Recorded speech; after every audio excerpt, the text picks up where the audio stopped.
In this video, we're going to show you everything that we know about using the Blue Yeti USB microphone with the Rode PSA1 Boom Arm. We're going to start off with the Blue Yeti mounted like this. Later in the video, we're going to show you why we still do recommend using some type of shock mount with the Blue Yeti, even though you already have the microphone isolated from the table by using a boom arm. There are still several reasons that the shock mount is still relevant. We're going to go through all that as we work our way through this video. If you are looking for pricing or specs for the boom arm, the mic, the shock mount, or anything else that we talk about, we do have links down in the description with current up-to-date pricing from all the top retailers online, so you can find the best price possible if you are looking to buy any of these items in this video. First, we're going to talk about all the different angles that are possible with the Rode PSA1 and the Blue Yeti. For me, my favorite position when using a microphone is getting it down low like this. So my hands are on the keyboard, the microphone is right in front of my mouth, and I can still see the monitor. You can achieve this normally. Now, when I first did set this setup up coming from a heavier microphone, the previous microphone that I had on here was a Rode Pod mic. The Blue Yeti is quite a bit less weight than the Rode Pod mic, so I did have to give each one of these 3 screws about 1/4 of a turn with a flat screwdriver to firm up the stand. Otherwise, it did have a tendency to float on me, which when I critique other stands, that is one of the biggest knocks that I give them. So do keep in mind that one-time setup, you'll have to give them a 1/4 turn. Other than that, this stand will work perfectly for you. So if you're coming out of this low position, you can come up to a mid position. If you want the microphone hung like that over you, that's no problem. If you want to go low and have it up in front of you like that, you can do this. You can tell right here, I am limited. You can only go to 90 degrees right here. So you can't get this totally vertical without changing some of the other geometry. But in terms of getting the microphone where I recommend it gets to, right in front of your mouth, you can still do it by coming in sideways or coming in from the top like that. So you do still have 2 other options to help compensate for the fact that you can't lock this at an acute angle that's less than 90 degrees. A lot of people, especially with the Blue Yeti, do like hanging it up above. You can do that with this setup as well. Now, one issue that you're gonna have that I just had right now, moving it around, is you can see here that the USB cable will knock this little corner of the stand here. So you'll turn this USB cable right here will knock one of these corners. That is one of the other issues that the shock mount will resolve for us. It moves the Blue Yeti out just a little bit. It makes it a bit easier on cable management. So I do recommend using the shock mount for that reason. We'll put that on at the end again, like I mentioned. But that does bring us into cable management. The PSA1 here, that's one of my criticisms of this stand. Most of my criticisms on the Rode PSA1 are fairly minimal. Probably my biggest criticism is the cable management, the fact that it's not hidden. It is fast to sub out cables, but even like this, I have a pretty firm USB cable, and you can see it you can see all the cable memory all the way down the stand. So that's not really the best. It can be quite distracting. I wish there was a better way to conceal it. You can't even really conceal this with black gaff tape or anything like that, because when the mic flexes, you can see here it does use more or less cable. You could put a bit of extra cable there for strain relief to give you a little bit of room to move around. But again, it'd probably be more distracting than it's worth. So that's something to keep in mind there. I don't love the cable management. While we're still on this end of the microphone, the other little pet peeve that I have is that they did put chrome on the stand. You can tell everything else here is satin black. It looks so good, but the lights bounce off the chrome. It can be distracting at times, especially if you're using a camera, which most people that are using a microphone like this in a studio with a boom arm are gonna be using it with a camera.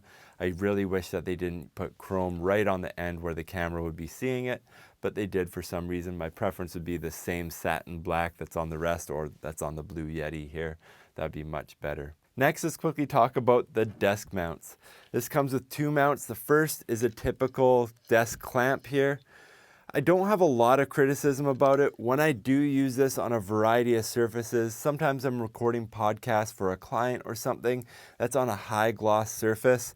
This foam here does a really good job of protecting that high gloss surface. If you have soft wood or a rustic table or something like that, this will not dent mark or scratch it.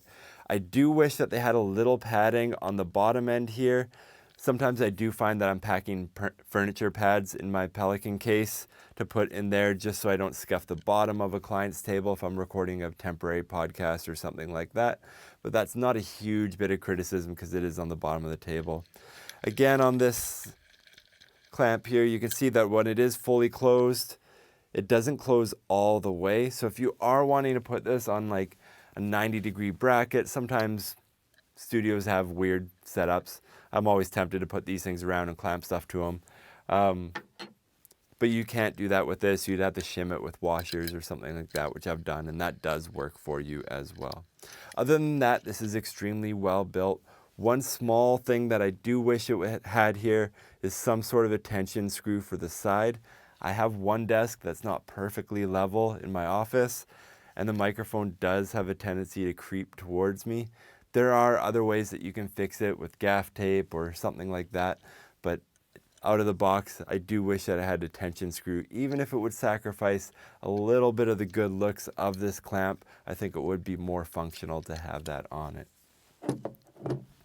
Next, you also do get a recessed flange mount where you can drill a hole in your desk, drop this in, and it will support the stand as well. My only criticism on this is that it's totally good, it's totally functional. It's just chrome again, which doesn't make a lot of sense in the studio. Generally, the first thing I do if I'm in a studio doing camera work and I see anything chrome is I run around with a bunch of gaff tape trying to cover it all up so it's not reflective.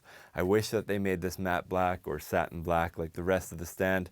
I think that would be much better for video environments, which this stand is often featured in those types of environments. Now in this video, I am using a third-party clamp here.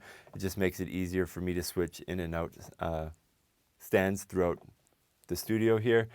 So if you're wondering why I'm using that third-party clamp, is it's already bolted to the table and it does work well with almost every other boom arm that I use. Next, the build quality of this stand. Like I mentioned at the very beginning of this video, we only had one small tweak that we had to make for the Blue Yeti.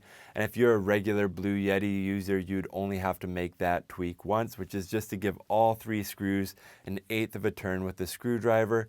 And that really helps it lock it in if you are coming in from a heavier microphone. If you don't do that, the stand will have a tendency to float when you let go of it just because the springs are so tight in there. So do keep that in mind that you might have to make one adjustment. Other than that, I've had these stands a long time. They take an absolute beating. I've yet to have a major issue with any of them aside from scratches or wear or dents or marks that I put on them. So these things are bulletproof. They are a little bit old school now. The scissor stand is getting a little bit dated. We are seeing a lot of tube style boom arms come in that are arguably better looking. They conceal the cables, but still this is a classic design. One thing to watch out for is that this is a pinch point. If you're taking the microphone off, the stand will want to float and you can pinch your hands in there or your fingers, so do beware of that as well.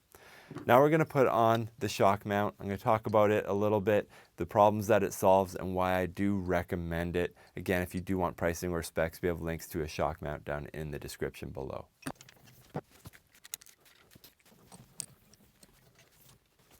Okay, so here we have the Blue Yeti hung from the shock mount, hung from the Rode PSA1, and you can tell a couple different things about this. One, you can see that the shock mount will double insulate the microphone. If I tap, that insulation will be insulated through the stand, then through the shock mount into the microphone itself. The Blue Yeti is a condenser microphone, so if you can double shock mount it, that will give you better protection around one weak point of most condenser microphones, so that's a really good idea for that reason alone.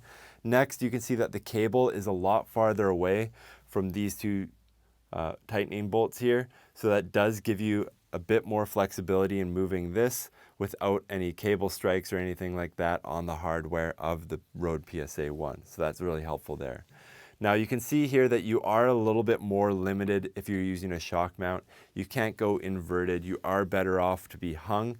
You can go sideways if you want. You do have to tighten a couple things off if you do want to go sideways, but it is just kind of ugly. It will look a little bit better if it's hung now.